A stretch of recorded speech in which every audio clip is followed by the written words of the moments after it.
say your name and your position for me. Stephanie Love, Shelby County School Board Member, District 3. Okay, so Stephanie, thanks for being here.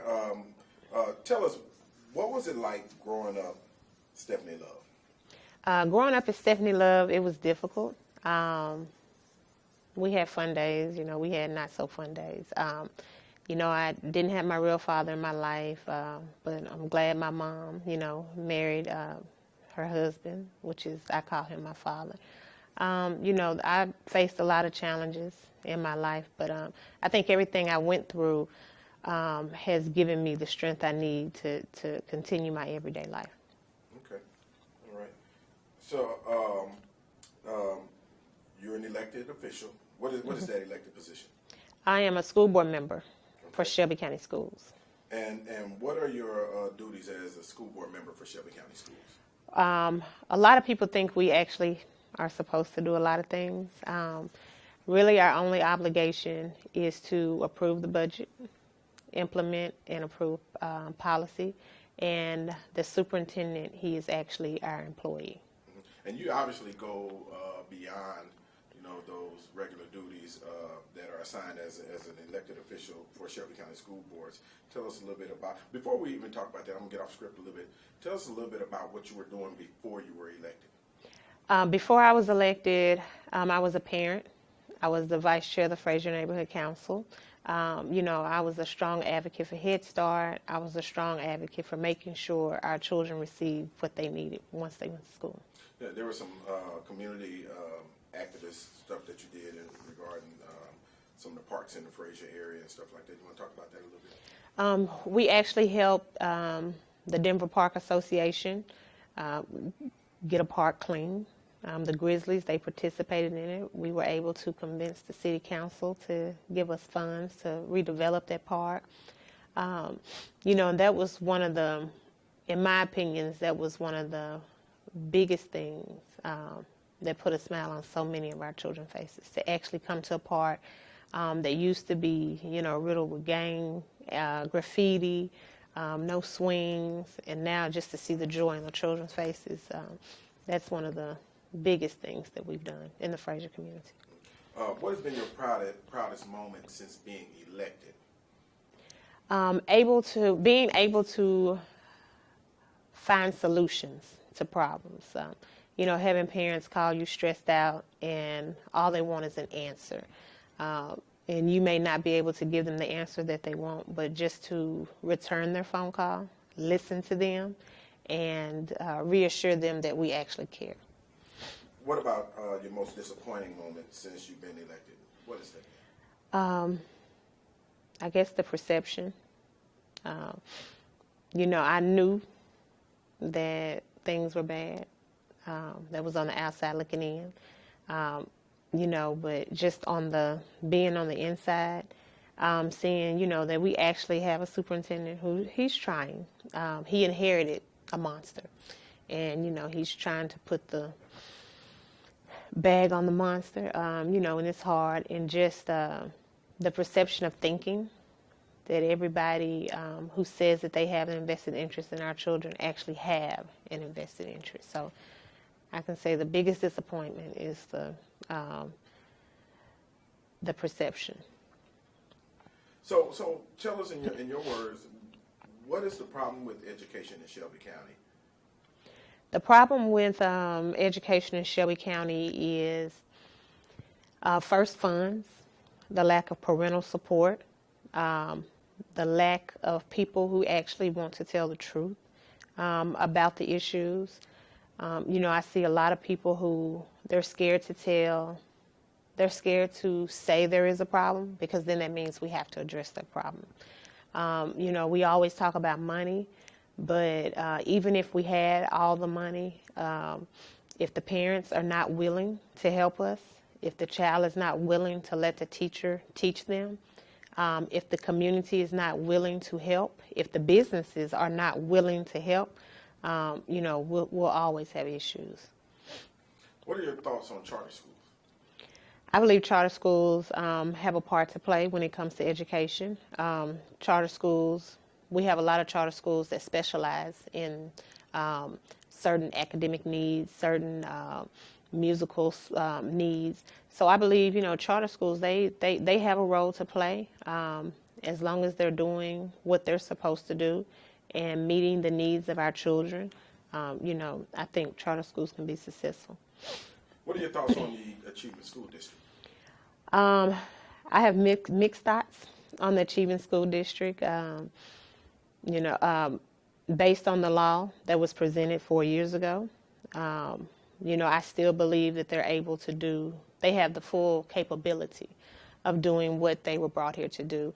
But I feel that some of the charter operators don't want to go by what the mission of the ASD was, which has caused our children to get further and further behind. Do you think that the ASD itself has lived up to its original mission? I don't. No, I don't. I know that the ASD has their superintendent, but every charter under the ASD, they have the right to teach the children. They have the right to set the discipline standards. They have a right to accept or not to accept certain children.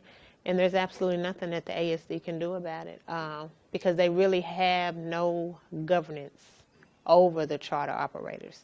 So the ASD, is just a branch, educational branch, that's here. What about accountability in regards to the Achievement School District? Do you think there's enough accountability there? I don't think there's enough accountability. Only because I go back, when I say addressing the issue, we have issues in Shelby County schools. We have issue in ASD schools. We have issues even with our charter operators under Shelby County. We have a lot of issues when it comes to education. And if we're not willing to say, okay, this is a problem, now let's find a solution, we're always going to have a problem. Getting people to highlight all the good stories, about your organization. That's great because we want to hear the good stories. But what about the challenges? So when are we going to address those? Some of the concerns that you hear from people is the fact that, the ASD comes in and takes over schools that were in the bottom 5% across the state, the majority of which have been in Shelby County. But once those schools have been taken over by the ASD, they continue to remain in the bottom 5%, even under the ASD watch. What's your thoughts on that? That's true. We actually have a charter operator that took over 2 Shelby County schools several years ago. Now that charter operator, both of the schools are the worst performing schools in the state of Tennessee. And, that it kind of saddens me because Shelby County Schools authorized a charter for them as well. So in August, they will be able to open up a school under a Shelby County charter and accept children in that school, even though they have 2 schools that are the worst performing schools in the state of Tennessee. It brings us to another point. In regards, and obviously this is a problem with Shelby County now that you've mentioned that also, with Shelby County schools. And so it appears to be that Shelby County schools, along with the Achievement School District, is not basing their decisions on whether or not to authorize charters based on performance. Is that a major issue for you? It is a major issue. I did speak with the superintendent about it, and he told me that the charter was issued or approved before this list came out. But as a board member, I just feel like if we're going to close or attempt to close schools that are in the bottom 6% or the bottom 10%, how can we sit, in front of the public or just, sit at a board meeting and say that these schools have not performed when we know that we have authorized a charter and it's been proven for several years that neither school has performed. So when I talk about challenges, when I talk about us being truthful, when I talk about accountability, like I stated, it's across the board. It's not just ASD, Shelby County Schools, we have issues. So this is one of the issues, that I'm going to keep addressing and bringing to the superintendent, talking to our general counsel, talking to the state of Tennessee to see how do we, if it means revoking the charter or if it means saying we need for you to step back and get your 2 schools in order before you decide to play with another child's education. How can people help? People can help by getting involved, staying involved, and that it's simple. Send your children to school every day. Know your child's teacher, know the principal. Work with the teacher, work with the principal, work with your child. Make sure they do their homework. Make sure you stay involved. And if you don't know how, simply ask. Ask a teacher, ask a principal, how can I help? But I really want parents to ask questions.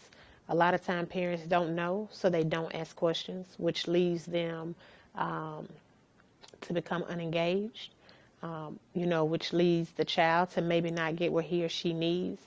So, first parents become engaged by getting involved in your child's education.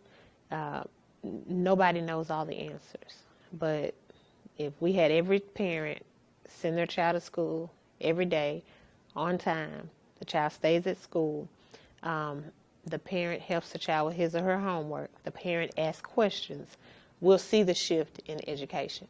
Regardless if we get all the money that we need, the more parents that are involved the right way, in a positive way, we'll start seeing a difference. I'm glad you brought that up, and I don't want to close this interview out without talking about funding. So, obviously there is a big funding shortfall with Shelby County Schools, and tell us what your thoughts are on it. Well, the message has been that we have a $36 million deficit. In my opinion, that's not true. We have an $86 million deficit. The superintendent, he will make $50 million